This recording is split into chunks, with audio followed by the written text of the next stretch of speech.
We are looking at how to pronounce this word. The name of this fish and dish. In British English in the UK, it's generally said as anchovy, an-ch-v, stress on the first syllable here.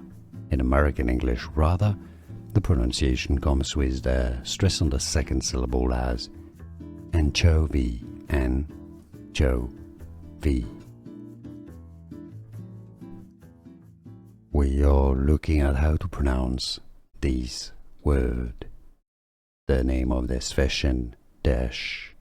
In British English in the UK, it's generally said as anchovy, an-ch-v,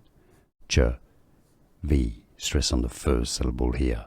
In American English, rather, the pronunciation comes with the stress on the second syllable as anchovy, an-cho-v.